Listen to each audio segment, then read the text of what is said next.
Now, the movie cut a whole section here involving Hagrid. You see, Rita Skeeter, disguised as a beetle, heard the whole conversation between him and Madame Maxime at the ball, and she writes a whole article on him exposing his half-giant status, talking about the somewhat terrifying nature of his lessons, and generally portraying him as a violent brute. And of course, she interviewed students like Malfoy who were only too willing to tell her horrible things about Hagrid. Because of this, Hagrid becomes too ashamed to show his face and isolates himself in his cabin. His Care of Magical Creatures classes are taken over by a woman named Professor Grubbly Plank, great name, who objectively does turn out to be a much better teacher than him, even Hermione said so. But even so, the trio are determined to get him back. No matter how hard they try though, he won't come out of its hut. On a trip to Hogsmeade, the trio encounter Ludo Bagman at the Three Broomsticks talking to some goblins. He asks for a private word with Harry and offers to help him figure out the clue in the egg. He also tells Harry that the goblins are looking for Barty Crouch, who seems to have stopped coming to work. This is a lie, though. As we learn at the end, he had actually been cornered by the goblins, who were demanding the money he owed them, and of course was trying to help Harry so he could win his bet.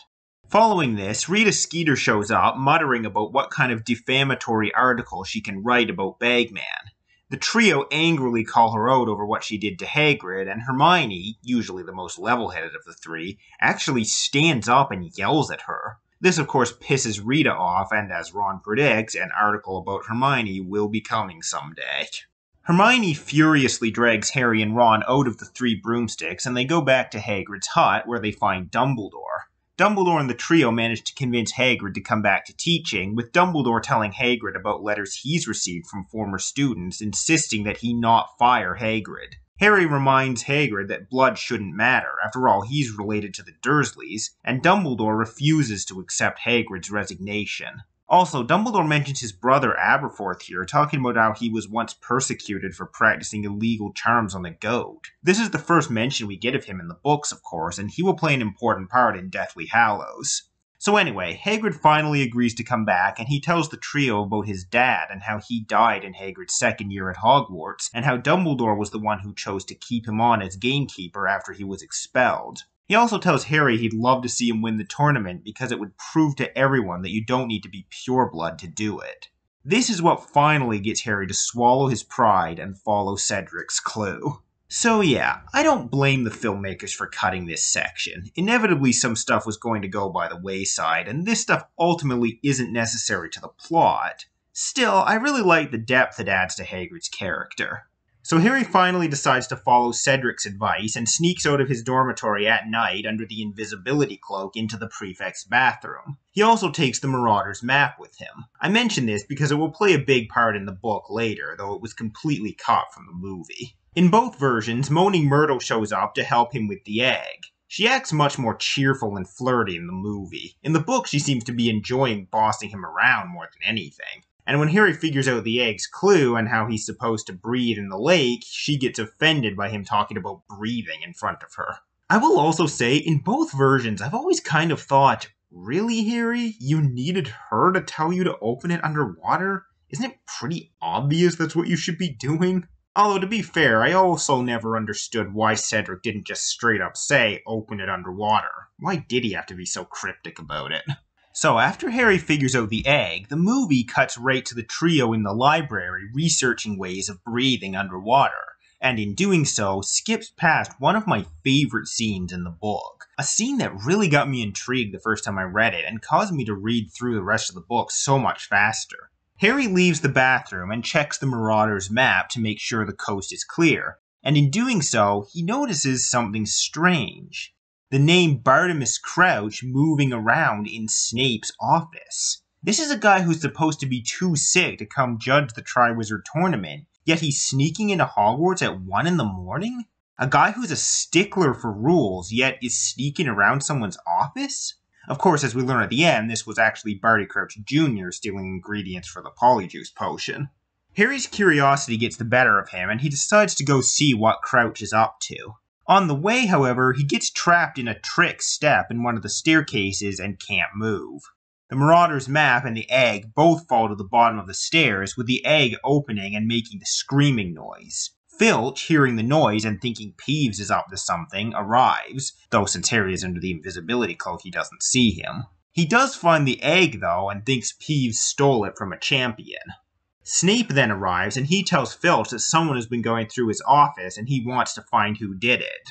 And after that, Moody shows up. With his magical eye, he actually does see Harry under the invisibility cloak, but he doesn't give him away to Snape or Filch. Instead, he asks Snape who might have wanted to search his office and what he's hiding in there. Snape angrily responds that Moody has also searched his office, so he should know he's not hiding anything. Moody says that while Dumbledore may believe in second chances, he isn't so trusting, saying that there are some marks that don't come off.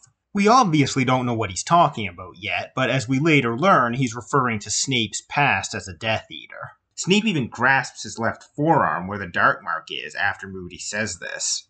After this, Moody points out the Marauder's map to Snape, thinking it's something he dropped. Snape recognizes it from last year, but thankfully, before he can get a good look at it, Harry manages to get Moody's attention to tell him it's his, and Moody summons it to himself.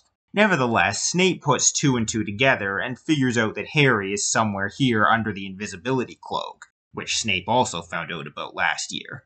Moody manages to talk Snape out of searching for Harry by pointing out how suspicious it is that he seems to have it in for Harry, especially after someone entered Harry into the Triwizard Tournament this year. After Snape and Filch go to bed, Moody frees Harry from the stair and gives him back the egg. He asks what the map is, and Harry explains it to him and tells him how he saw Crouch in Snape's office. Moody is visibly shocked to hear this, and when Harry questions him, he briefly says that Crouch is even more obsessed with catching dark wizards than he himself is. What's kind of interesting about this in hindsight is that we don't know if he's only pretending to be shocked to throw Harry off the trail, or if he's genuinely shocked because he knows Harry saw him in Snape's office. After this, Moody asks if he can borrow the map because he thinks it could be useful to him. Of course, in reality, it's because he wants to get it away from Harry so he won't discover his secret. And since he owes Moody for getting him out of trouble, Harry agrees. As Harry leaves Moody outside his office, Moody asks him if he ever considered a career as an Auror, and this actually sticks with Harry and ends up becoming his goal for the rest of the series. So yeah, I was really disappointed all that stuff was cut from the movie. It adds a whole other layer to the mystery with the question of what Crouch is up to and what secrets Snape is keeping. And of course, it sparks Harry's ambition to become an Auror, something that seems a little sporadic in the movies. I'd also like to add that there is a brilliant use of misdirection here. It's in this line. "Oh, if there's one thing I hate," he muttered more to himself than to Harry. "It's a Death Eater who walked free." First of all, by stating that he was saying that more to himself than to Harry, it's pretty clear that he actually means what he's saying. And what he's saying makes perfect sense for a world-famous Auror who captured more Death Eaters than anyone else. He would, of course, hate seeing Death Eaters escape justice. However, in reality, these are the words of a faithful Death Eater who hates ex-Death Eaters who turn their backs on his master to keep out of prison. So the next day, Harry tells Ron and Hermione everything from last night, and they theorize on what it could all mean, with Ron casting suspicion on Snape again, thinking he might have put Harry's name in the goblet. Harry also sends a letter to Sirius about it, who sends him back a letter asking for the date of the next Hogsmeade weekend, which they answer. So the trio spend time trying to figure out how Harry can breathe underwater for an hour, but don't have much luck. Eventually, someone arrives to tell them that Professor McGonagall wants to see Ron and Hermione in her office. In the book, it's Fred and George, but in the film, it's Moody. Moody then tells Neville to help Harry put his books back, leading to Neville telling Harry about Gillyweed, just as Moody intended. As I've mentioned before, this is not how it happens in the book. Having Neville tell Harry was Moody's original plan, hence why he gave him that book at the start of the year. But it didn't work out because Harry never thought to ask Neville for help. Or as Moody says at the end, "You have a streak of pride and independence that might have ruined all." Instead, after Ron and Hermione are summoned by McGonagall, obviously so they can be hostages in the lake, Harry keeps searching for the library for an answer. He even sneaks back into the library at night, reading for hours and hours until eventually he falls asleep. He's woken up by Dobby, who tells him that it's 10 minutes until the task starts and gives him the Gillyweed. Dobby claims he heard Professor McGonagall and Professor Moody talking about it in the staff room, so he rushed out to find some for Harry, which is what Moody intended, of course. He also tells Harry that Ron has been taken into the lake and Harry has to rescue him. And honestly, just the fact that Ron is apparently the thing Harry would miss most shows how close they are, despite the movie seemingly trying to paint Harry and Hermione as being closer. I've already expressed my opinions on this change, but to reiterate, the change itself I actually really like, but in hindsight, cutting Dobby was a mistake. So Harry rushes down to the lake where everyone else has been waiting for him. Unlike in the movie, Percy is at the judges' table in Crouch's place. Also, I might as well mention that the running gag of Fred and George taking bets on the tournament wasn't in the book, but I do think it was a clever way of condensing the subplot of them collecting money for their joke shop. Though they do seem maybe a little too callous about the safety of the champions, one of whom is a close friend of theirs. Now, while I said that the first task wasn't done well in the movie, this one I think was done very well. It condenses it nicely while still covering everything important. I love the atmosphere of the underwater scenes as well, and the design of the merpeople is great. I really like the design of the Grindylows as well, even though they don't really look like how they're described in the books. I also, for some reason, really like these platforms in the lake that all the spectators are standing on. And of course, this line is just gold. Oh my god! I've killed Harry Potter! There are some changes, like Dumbledore doing the announcing since they caught Ludo Bagman, and since Rita has been banished from the grounds in the book, she's here disguised as a beetle, whereas in the film, she's just there in the open. The Grindylow attack also happens earlier in the book, before Harry even finds the hostages, and there aren't nearly as many of them. This also means that Harry doesn't get separated from the two hostages he's saving like he does in the movie, and he doesn't use a spell to thrust himself out of the water. He actually swims the whole way with the two of them. There's a brief moment in the book where Myrtle appears and points Harry in the right direction, and after the task is done, we're told the exact number of points each champion got. 25 for Fleur, 40 for Krum, 45 for Harry, and 47 for Cedric. Like I said though, this was all very cuttable. That said, there is one thing the movie never explained that I really think it should have, which is that the four hostages were never actually in any danger. The champions aren't told this, of course, as they want them to try their hardest, but after the task is finished, it's stated that there were enchantments placed on the hostages so they wouldn't suffocate while underwater. Since this is never stated in the movie, it seems like Hogwarts is just willing to drown its students. I'll also say that Fleur's gratitude towards Harry and Ron for saving her sister is more rewarding in the book, because up until then, she'd been treating both of them, as well as Hogwarts in general, very disdainfully. So it's a new side of her that we start to see here. Whereas in the movie, we didn't really get much from her until now. One other thing the book shows, and this is something I think was fine to cut, but I just really like it, is that Dumbledore talks with the chief of the merpeople, in Mermish, because of course Dumbledore can speak it, and she tells him everything that happened. This is how the judges know what happened and how many points to award. I just think Dumbledore speaking Mermish is something that would have been funny to see on screen. Oh, and by the way, I don't know why, but I just love the idea that the merpeople were totally willing to participate in this bizarre game the humans were playing. So, following that task, the movie skips pretty much 3 whole chapters. They added this scene of Crouch approaching Harry and talking to him, which wasn't in the book because, as I said, Crouch isn't even present at this part. Now, in all honesty, I do like this moment. Granted, this Crouch is a very different character from his book counterpart, but for the character they created for the movie, I think this scene is good. In addition to recognizing Harry's talent, I think he feels a bit of a kinship with Harry, since they've both lost family. In Harry's case, his parents died, and in Crouch's case, his wife died and his son turned out to be a Death Eater. Then Moody shows up and says something very strange. Not trying to lure Potter into one of the Ministry's summer internships, are we? Last boy who went into the Department of Mysteries never came out. This statement makes no sense. The Department of Mysteries is incredibly secretive. According to Mr. Weasley, even the other Ministry departments don't know what they get up to down there. So there's no way they would ever take students as interns. Anyway, Crouch then sees Moody do Junior's signature tongue flick, something that was invented for the movie by the way, and apparently realizes it's him. This seems to be the reason Junior kills him in the movie. Speaking of which, Crouch's death is very glossed over in the movie. Harry finds his body in the forest that night, and that's pretty much it. Part of the reason for this is that in the book, when Crouch dies, we don't even know he's dead until Junior confesses at the end. So until then, Crouch's fate becomes yet another mystery that needs to be solved. Like so many other mysteries though, the movie did away with this and just showed him dead. So they didn't really have any material to draw from in terms of dealing with his death.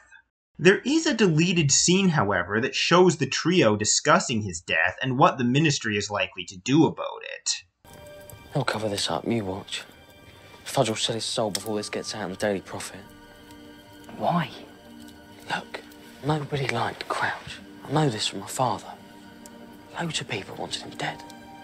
But he was a Ministry official. It's not even like he turned up stiff at Nocturne Alley. He was murdered at Hogwarts. This is a big deal. Can't be coincidence. Harry's dreams, his scar hurting. The dark mark. His name coming out of the Goblet of Fire. Surviving the tournament isn't the answer anymore, Harry. It's bigger than this. I think this scene should have been kept in, because on top of giving Crouch's death a bit more weight, Ron saying that Fudge will try to cover it up is our first real hint in the movies at how corrupt the Ministry is. It's also just nice to see the trio try to figure things out, something that was sorely lacking in this movie. So yeah, that's how all of that plays out in the movie, but in the book, it's very different. After the second task, everyone returns to the castle, and for a week or so, Ron actually gets a taste of Harry's spotlight, as everyone wants to know what it was like being taken to the bottom of the lake. Even Padma Patil, who he totally blew off at the ball, keeps wanting to talk to him. He even changes the story each time, going from the truth to a story about being kidnapped and fighting back against the merpeople. Harry gets a letter from Sirius on Friday telling them to meet him at the end of the road out of Hogsmeade at 2 p.m. on Saturday, and to bring as much food as they can. He obviously hasn't been eating much on the run. At their potions class, the Slytherins gleefully show the trio a magazine in which Rita Skeeter has written yet another article. This article is about Hermione, and Rita portrays her as this seductress who enjoys toying with boys' emotions, especially famous ones like Harry Potter and Victor Krum. She even implies that Hermione used spells or love potions to make them fall in love with her. Hermione mostly laughs the article off as rubbish, but she does wonder how Rita found out about some of the things in the article, since she didn't seem to be anywhere nearby when they happened. She also admits that Krum asked her to visit him over the summer.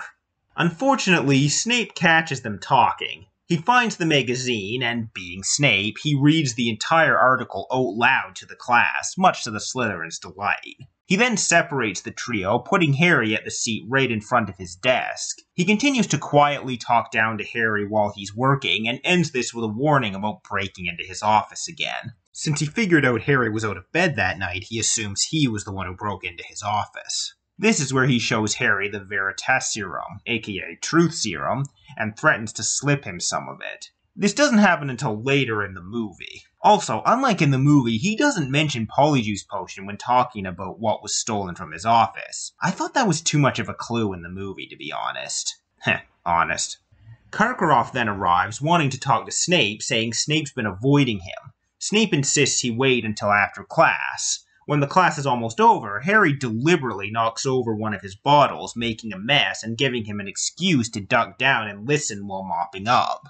Karkaroff shows Snape something on his left forearm, which he says is getting clearer. He's of course talking about the dark mark, which we learn about later. Snape once again brushes him off though, not wanting his association with the Death Eaters to be known.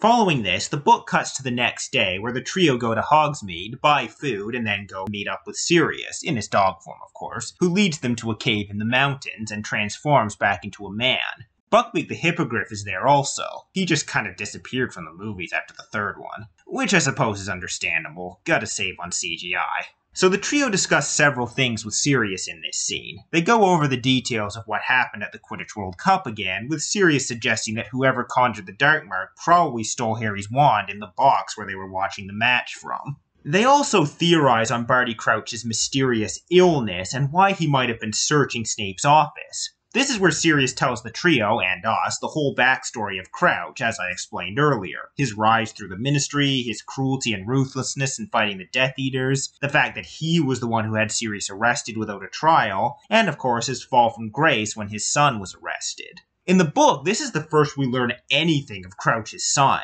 Aside from the fact that Moody is actually him in disguise, we've neither seen nor heard of him up to this point, unlike in the movie. According to Sirius, the evidence against Crouch Jr. was entirely circumstantial, so he could have just been in the wrong place at the wrong time, much like Winky was when Crouch punished her. Sirius also says that Jr. died in Azkaban and that he watched the Dementors bury his body. Of course, as I explained earlier, this was actually his mother's body disguised as his. So yeah, not only have we never even heard of Barty Crouch Jr. up to this point, but we think he died in Azkaban due to his father's cruelty, and we don't even know if he was guilty. The whole mystery surrounding the Crouch family is one of my favorite parts of the book, and it really is a shame that the movie not only removed all of the mystery surrounding it, but simplified both characters so much. In addition, along with Karkaroff's release, it works as a very effective way of introducing the trio and us to how corrupt and unethical the Ministry of Magic can be, and the idea that not everyone on the good side is necessarily a good person. And since those two concepts are essentially the main focus of the next book, it was a clever move to foreshadow them here. After Crouch, they then talk about Snape, and whether he might have been a Death Eater if Crouch, someone obsessed with catching dark wizards, was seemingly searching his office. Sirius talks briefly about what Snape was like when they were children, that he knew more curses when he first arrived than half the 7th year students, and that his friend group he hung out with nearly all turned out to be Death Eaters. Those friends included Evan Rosier and Wilkes, who were both killed in Voldemort's service, the Lestranges, who were in Azkaban, and Avery, who managed to convince the Ministry he had been under the Imperius curse and wasn't arrested. According to Sirius, though, he never heard anything about Snape being accused. Ultimately, despite his dislike for Snape, Sirius seems to conclude that Dumbledore never would have hired him if he had ever worked for Voldemort. They also briefly discuss the disappearance of Bertha Jorkins. Sirius references a quote from Bagman in an article disparaging Bertha's memory, but according to Sirius, the Bertha he knew in school, yeah, they went to school together, while not the brightest, had an excellent memory. This is something I never really mentioned, but according to Crouch Jr., when his father put the memory charm on Bertha to make her forget she'd seen him, he accidentally made it too powerful, and it permanently damaged her memory. So after this, the trio leave, with Sirius telling them not to sneak out of school to see him, just keep sending him letters, and to call him Snuffles while talking amongst themselves. I've always thought that was kind of adorable. So yeah, I guess I can see how a long conversation like that might not have made for an interesting movie scene, but still. A lot of what made this book my favorite is contained in this scene, and those things were completely removed from the movie. Also, it's just nice to see more of Sirius. I really don't like how much of his stuff they cut in this movie. So after returning to the castle, the trio send a letter to Percy asking if he's seen Crouch lately, something Sirius suggested they do. They then go down to the kitchen to give Dobby a new pair of socks as thanks for getting the Gillyweed for Harry. While they're there, they find that Winky has been drinking heavily. Harry questions her about Crouch and what might have been going on with him. She nearly lets something slip, talking about a huge secret Crouch is keeping, but ultimately stops herself in time and accuses Harry of being nosy, much to Dobby's anger. Winky collapses and falls asleep, and the other house elves, disgusted and embarrassed by her, cover her up with a tablecloth. Hermione, frustrated with the elves' lack of initiative, insists that they take control of their own lives and demand payment and all that. But this backfires as the elves start looking at her as if she's crazy and dangerous and force the three of them out of the kitchen. The next day at breakfast, Hermione gets a ton of hate mail because of what Rita Skeeter wrote about her. One of the letters even contains Bubatuber pus that causes her hands to swell up. She ends up having to miss the herbology and care of magical creatures classes that morning so she can get them healed. Even Mrs. Weasley apparently believed the article because later on Easter, when she sends each of the trio an Easter egg, Hermione's is noticeably smaller than the other two. During the Care of Magical Creatures lesson, Hagrid teaches them about Nifflers, mole-like creatures who are good at sniffing out shiny things. Hagrid assigns each student one and has them use them to search for gold coins that Hagrid buried the night before. Ron finds the most, so Hagrid gives him a huge slab of chocolate as a prize. The gold the Nifflers found is leprechaun gold, meaning it'll vanish in a few hours, so the students don't get to keep it. Hermione arrives at the end of the class, and Hagrid tells her he also received hate mail after reading his article about him. This, sadly, is very accurate to real life. There are people who will believe anything the media tells them, and some of them, if they have the means to do so, will do whatever they can to ruin a person's life, simply because they were told they should hate them. As the trio head back up to the castle, Ron has a moment of depression regarding his family's poverty, remembering some leprechaun gold he gave Harry at the Quidditch World Cup, and wondering why Harry didn't tell him it had vanished. Harry says he didn't even notice because he was so worried about his wand, to which Ron bitterly replies that it must be nice to have so much money you don't even notice when a pocketful goes missing. Hermione, meanwhile, vows revenge on Rita Skeeter no matter what she has to do. On Easter, the trio receive a reply from Percy, who irritably tells them he hasn't seen Crouch, but that he's been sending him instructions by mail. We cut ahead to the last week of May, when Harry and the other champions are called down to the Quidditch pitch so Bagman can tell them about the third task. He shows them the beginnings of the maze being built and explains the task to them. Now, there are differences in how the task works in the movie versus the book, but I'll go into that when we actually get to the task. On their way back up to the castle, Krum asks to talk to Harry and leads him near the forest. He wants to know what there is between Harry and Hermione, and Harry assures him that he and Hermione have only ever been friends. This seems to cheer Krum up because he actually compliments Harry's flying skills, which he saw at the first task. I like this moment because much like Fleur earlier, we're now seeing a new side to Krum as well that the movie never showed us. While Harry and Krum are talking, suddenly Barty Crouch emerges from the forest behind them. In addition to looking ragged and worn, Crouch also acts very strangely. He seems to go back and forth between two different states. In one state, he's talking very quickly and clearly, but seems to think he's at work giving instructions to Percy about organizing the Triwizard Tournament, among other things. In the other state, he can barely get each word out, but he seems to at least be aware of where he is and what he wants to do. During these moments, Crouch manages to say that he needs to speak to Dumbledore and warn him about something. He also mentioned his son, though the context is indecipherable, says that Bertha Jorkins is dead and that Voldemort is getting stronger. As we learn from Crouch Jr. at the end, what's happening here is that Crouch managed to fight the Imperius Curse that was placed on him, escaped from Voldemort, and traveled all the way to Hogwarts to confess everything to Dumbledore about how he smuggled his son out of Azkaban and warned him of Voldemort's plan. Harry tells Krum to guard Crouch while he runs to get Dumbledore. Unfortunately, he doesn't know the new password to get into Dumbledore's office, and after a run-in with Snape, who is being deliberately difficult, Dumbledore finally emerges from his office and agrees to come with Harry. I do almost wonder if Snape was actually trying to help Harry here, since he knew Dumbledore was coming out shortly, so maybe this was his way of keeping Harry from leaving. Unfortunately, unbeknownst to Harry, while all of this is happening, Barty Crouch Jr., who had received news of his father's escape from Voldemort, has knocked Krum out, killed his father, and hidden the body. And since he has the Marauder's map on him, he was watching Harry the whole time he went to get Dumbledore, including when he ran into Snape. So now he has an excuse as to why he's already out there. Snape told him to come. Harry and Dumbledore find Krum unconscious, and Dumbledore, after sending his Patronus to Hagrid's, revives him. This is the first time in the books that we see a Patronus being used to send a message. Hagrid arrives, followed soon after by Moody, who of course had doubled back after killing his father.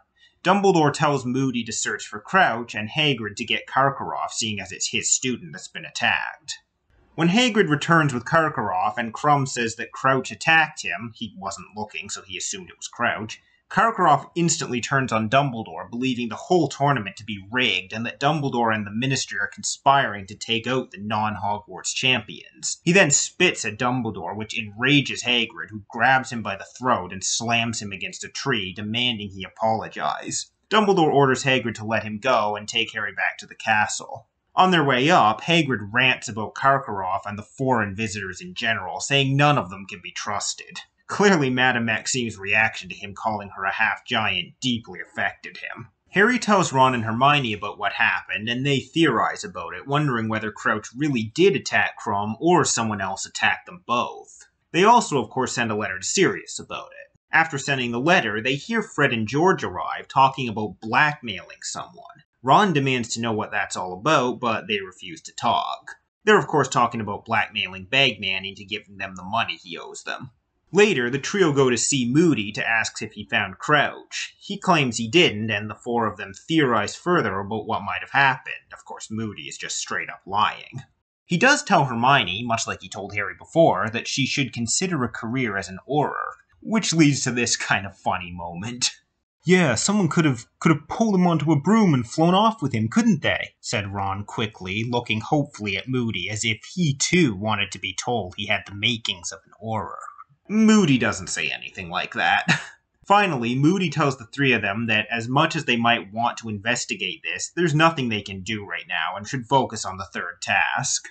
The next morning, Sirius replies to Harry, telling him off for wandering into the forest with Krum, demanding he not do something like that again, and much like Moody told him, he should focus on the third task. Harry notes the irony in Sirius of all people telling Harry not to break school rules, and when Hermione agrees with Sirius, Harry points out that whoever attacked Krum and Crouch could have easily attacked him as well, but waited until he was out of the way, so he's clearly not their target. Despite this, Hermione, like Sirius and Moody, insists he focus on the task and not whatever happened to Crouch. Later, Harry and Ron go to divination, and during the class, Harry falls asleep and has a dream, or should I say, a vision. In the vision, Voldemort is talking to Wormtail, telling him he's lucky because his blunder has been fixed now that some unnamed person is dead. Of course, as we later learn, he's talking about Crouch, and Wormtail's blunder was letting him escape. Because things have been fixed, Voldemort decides not to feed Wormtail to Nagini as he had planned, but he does nonetheless use the Cruciatus curse on Wormtail as punishment for his failure. Harry wakes up with his scar burning. Trelawney seems to realize that he had a vision and insists he tell her what he saw, but he ignores her and leaves, saying he needs to go to the hospital wing. However, he's actually going to see Dumbledore. Also, it's worth noting that Rita Skeeter was sitting on the window ledge of the classroom as a beetle, so she witnessed all of that. Now, there's a really funny part where Harry keeps yelling the names of different suites, hoping one of them is the new password, and eventually Cockroach Cluster does the trick. So Harry climbs the stairs to Dumbledore's office, and now we finally catch back up with the movie. Yeah, lot more stuff there, huh?